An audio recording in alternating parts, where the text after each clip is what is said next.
The 1970s saw many unforgettable TV characters, many of whom influenced the medium for years to come. You couldn't find a better place than this nowhere in the world. Welcome to WatchMojo.com, and today we're counting down our picks for the top 10 memorable TV characters of the 1970s.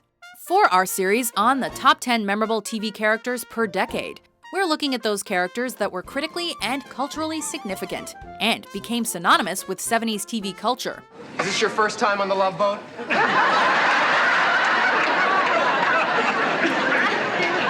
To make the list, the shows had to have started in 1969 or later, as the characters in question would have made their impact in the 1970s.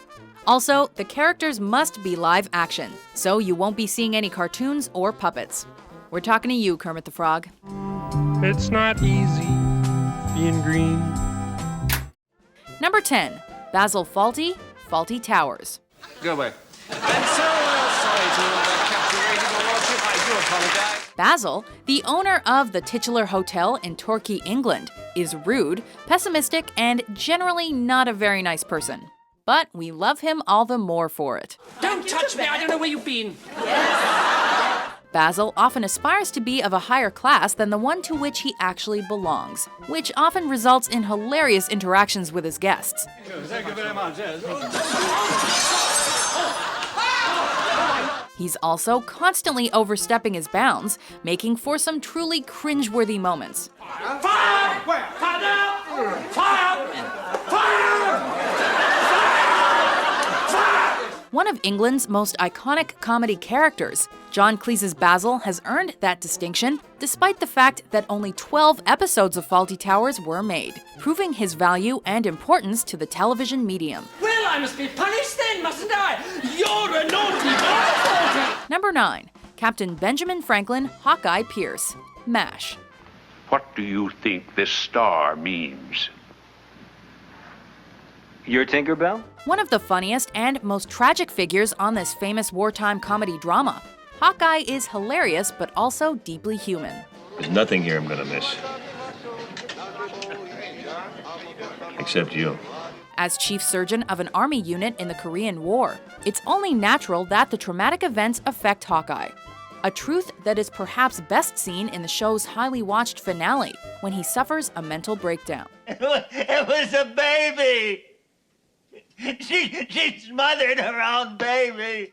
But while Hawkeye may provide the saddest moments of the show, he also gives us some of its biggest laughs, as he often makes the best of his situation by pulling pranks and making wisecracks.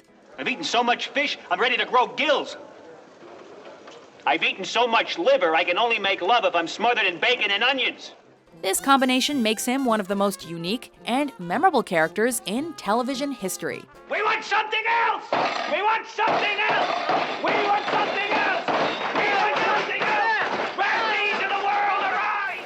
Number 8, Arnold Jackson, Different Strokes. How about that, Willis? Downtown 2 minutes and already we're gentlemen. Arnold Jackson proved to be the breakout character on the famous sitcom Different Strokes, which shot actor Gary Coleman into superstardom. I've never seen a black goldfish before. That's okay, he never saw a rich white man before either. The youngest child and main character of the series, Arnold often acts selfish or devises schemes to get what he wants. By the end of the episode, of course. I'm gonna put my fish Abraham in this while I'm cleaning his bowl. Oh, I see. You expect me to believe that? You got something against clean goldfish? Which you'd think would get annoying, but nope. What's he smoking? His outrageous plans and selfish attitude are always side-splitting. His catchphrase, "What you talking about, Willis?" has even entered into the pop culture canon, becoming one of the most famous lines in any sitcom, and cementing Arnold's place in TV history. Oh, that ain't hard to do. Watch some bruise by the man with the news. Number 7, Mary Richards, The Mary Tyler Moore Show. I'm very sorry I troubled you. You little runt. Over the better part of the entire decade, Mary Tyler Moore made headlines across the country as Mary Richards, a news producer at a sagging Minneapolis TV station. Oh, well, that's just wonderful. So I'll see you tomorrow. She won 3 Emmy Awards during her stint, becoming a star and solidifying her already established name as one of the greatest actresses working in television. Mary was both charismatic and flawed, creating a fully developed character during the show's run, and one of TV's most iconic females. And then I bet they ask you, what gave you the idea to write it? Yeah, inane questions like that. It's awful. Well, that takes care of the first 2 questions I was going to ask you. She was one of, if not the first, strong, independent career woman of television. And her place in TV history is stronger because of it. Thank you for being my family. Number 6, J.R. Ewing, Dallas. Well, you put me in your chair, Daddy.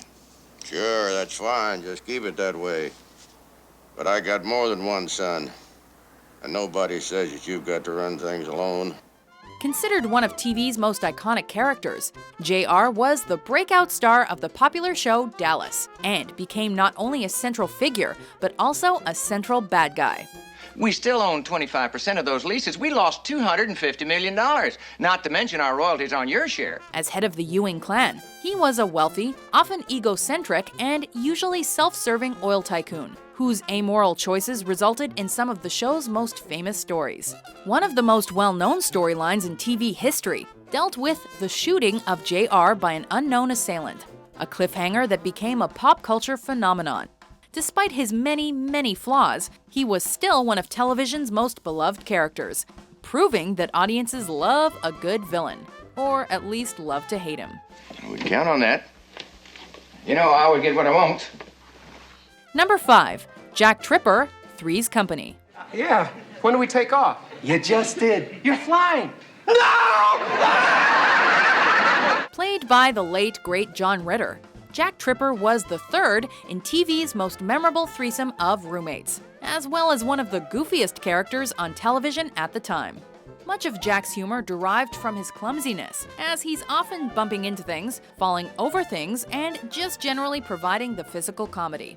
He also pretends to be gay when his landlord is around. What are you doing?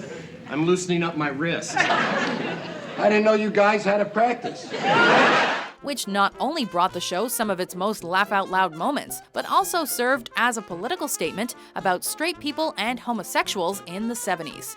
Now, I don't approve of what you stand for. But in my book, you're okay.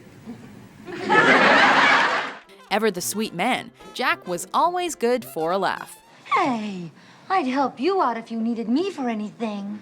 You would? Of course I would. Okay, let me tell you what I need you for.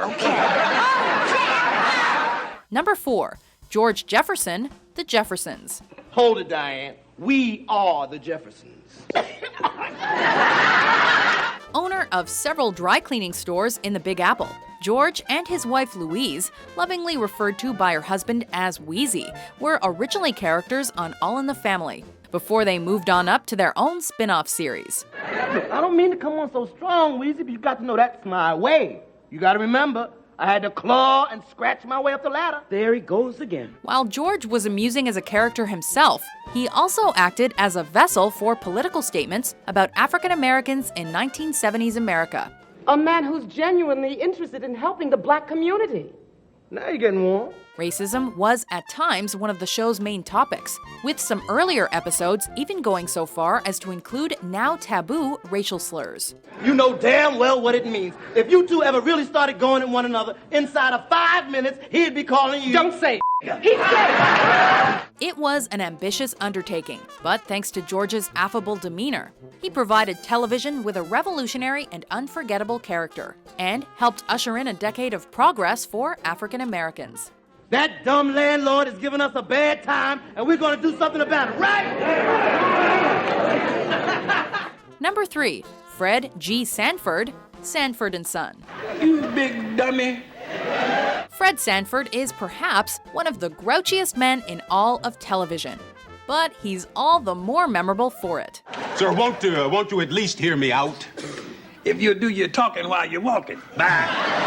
With an attitude that's borderline despicable and definitely sarcastic, this cantankerous widower makes it his life's work to crush his son Lamont's dreams in order to keep him in the family junkyard biz, even going so far as to fake an illness to guilt him into staying home.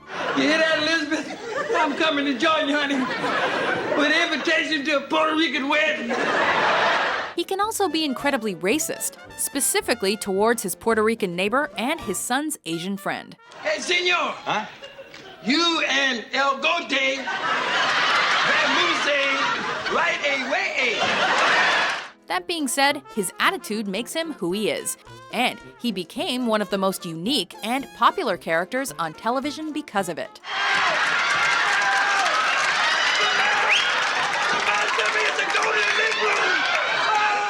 Number 2, Archie Bunker, All in the Family. Maybe if we could just eat a little something. Will you stifle, you silly dingbat? Originally intended to be a strongly disliked character by audiences, Archie Bunker, husband of Edith, father of Gloria, and father-in-law to Meathead, soon became a breakout TV star and an American cultural icon. No, get out of here! His extreme, often intolerant views, including his stances on race and sex. Wonderful, huh? Well, let's see how wonderful it is when a watermelon rinds come flying out the window. Were intended to be a parody of right-wing conservatism, but instead became a hit with American audiences. Go figure. Our world is coming crumbling down. The coons are coming. His influence spread far beyond the screen, however, to real-world politics, with the term Archie Bunker vote being coined to refer to Caucasian, blue-collar male voters. His famed armchair is even in the National Museum of American History. To call Archie Bunker a cultural icon is putting it mildly. Now on 3, okay? 1, 2, 3. Before we look at our most memorable character, here are a few honorable mentions.